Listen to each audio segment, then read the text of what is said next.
You bought One Piece cards again? Didn't I tell you you're just going to lose money on that? Why won't you ever listen to me? If you had just invested in Bitcoin instead, we'd be rich by now. Yep, this happened to me. But why is my wife so angry over a children's card game? Well, it all started 2 years ago.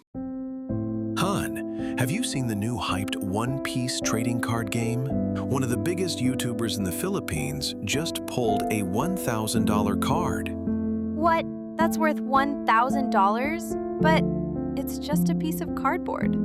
If we can pull something like that a couple of times, we'll be rich in no time. Little did I know, I was about to pour all our savings into cardboard. Following the hype, chasing hits, ripping box after box after box, and you already know what happened. It didn't take long before I burned through everything. But that downfall didn't stop me. I started researching. Why do some people get rich doing their hobby while I got broke? Turns out, opening boxes is a losing game. But there's a way. I discovered the booster box investment strategy, a proven system that works in Pokemon and can work in One Piece. That's how I arrived at booster box investing.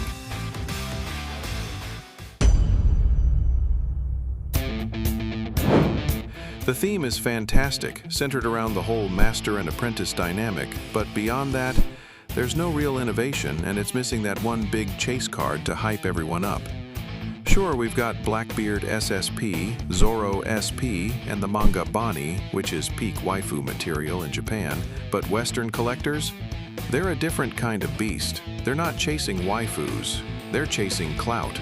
So with all that said, we're putting this set at a solid B tier. I know, you've probably seen my short about OP11. And yes, I'm completely biased. This set introduced SSP cards, and every single one of them is basically Luffy in a different hat. SSP is Luffy, Manga Hit is Luffy, SP card is still Luffy, and leader cards also includes Luffy. Bandai should have called this OP11, Fist of Divine Luffy. If you ever see this set at Walmart, do yourself a favor. Expose yourself. You won't regret it. And for that, OP11 goes straight to rank A. Well, if you're expecting me to go on and on about this set, you're going to be disappointed. Because honestly, there's nothing much to see here, except for manga law.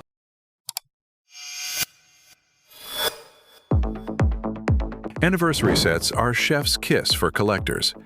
Not only does this one have multiple manga hits, it also features exclusive cards you won't find in other sets. And let's be real, they'll probably never get reprinted. The downside? Practically zero. But I'm going to recoup all our losses. Trust me, this set will save us. I was so sure this was the comeback moment. I went all in, bought cases of OP09, but life had other plans. Turns out, investing in Japanese boxes was the wrong move. I did the research. It works for Pokemon, even with Japanese booster boxes. So why not One Piece? Well, a quick trip to Reddit University taught me Japanese sets print on demand. Meanwhile, English sets have lower supply and way higher demand. That said, I still believe in this set. If you're going English, OP09 is future-proof. And let's not forget, the cards are actually playable too. That's why this one's going straight to S tier. This set is honestly worse than OP10, and that's saying something. There's absolutely nothing here worth chasing. No standout cards, and frankly, it feels like a complete waste of cardboard. 500 years in the future is definitely a better set compared to other mid-tier releases. While it follows the standard hit mapping with one manga card, multiple SP cards, and alt art leaders, at least it delivers solid chase cards. We're talking about Manga Boa and Onami SP that actually make collectors excited. With that lineup, it's earning a solid B-tier ranking. When OP06 was released, people thought it would have different hit rates and continue what OP05 started. But we were all disappointed when it turned out to contain only one manga card. So, from being a hyped set, it tanked for a whole year. But because it has solid chase cards, it eventually climbed back up again, which makes this set a solid B tier. This was the first set to feature multiple hits.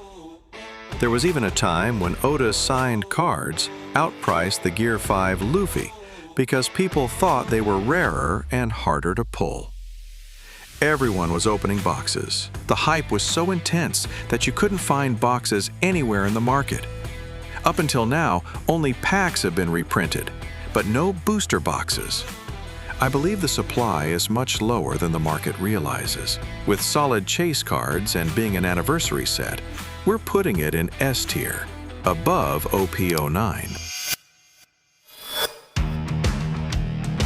OP04 is similar to OP03, but with a much lower supply and a more popular hit card.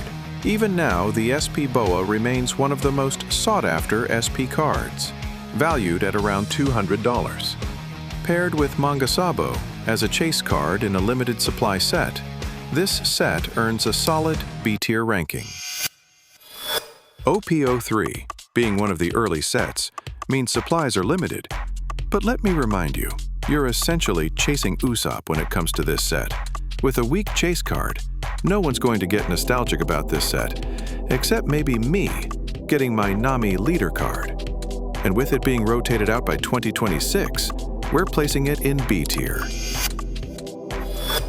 This was a hyped era for players. Even staple cards were expensive at the time. It was around this period that Pokémon collectors started hearing bold claims from the OPTCG community that One Piece would overtake Pokémon in the coming years. OP02 encouraged me to start collecting One Piece because of a famous vlogger. Unfortunately, I wasn't able to buy any, as it was out of stock in most stores, although it will be rotated in 2026. With only one solid chase card but low supply, we're ranking this at the top of B tier. Being the base set of One Piece TCG, sealed booster boxes of OP1 are extremely scarce, especially the blue bottom versions. Although there are no SP cards in this set, Manga Shanks is highly sought after. Don't ignore the alt arts either, because these alternate arts have retained their value the longest. Being the most scarce set in the game and being the very first, OP1 goes straight to upper S tier. But where are the other sets? The extra boosters and premium boosters? Oh, glad you asked. I just forgot about them. EB01 was released after OP06. If you remember earlier, people were disappointed with OP06. With EB01 having a lower card count and only Manga Chopper as a hit, only a few people pre-ordered the set. The market sentiment was so negative that no one expected the set to have such low supply. And that alone made the price of this booster box high enough not to be ignored. This reason alone makes EB01 pass into A tier.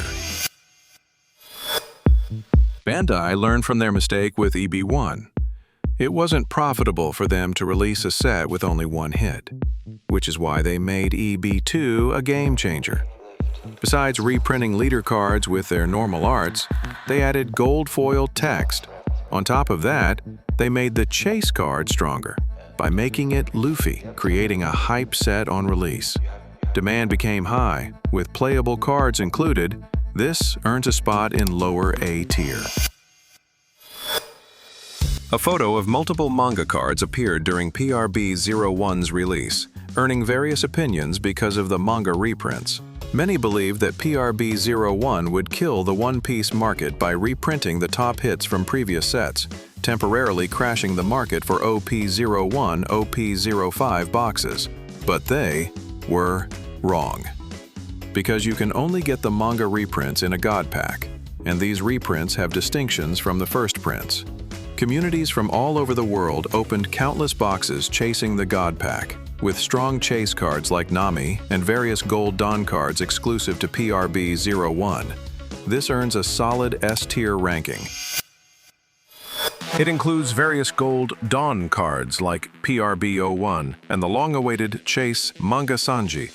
The pull rates for Gold Dawn cards are doubled, and God Packs contain only 10 alternate arts, compared to PRB-01, which had manga God Packs. Because of this, we'll be placing this set in Rank A. But you know what? Even if you analyze and research extensively, sometimes things don't go as planned. That's why it's important to have savings and not put all your money into one investment. Oh, you're buying that again? Yeah, hopefully. Go ahead, buy it. I know you're doing this for us too, but make sure to treat me to dinner, okay?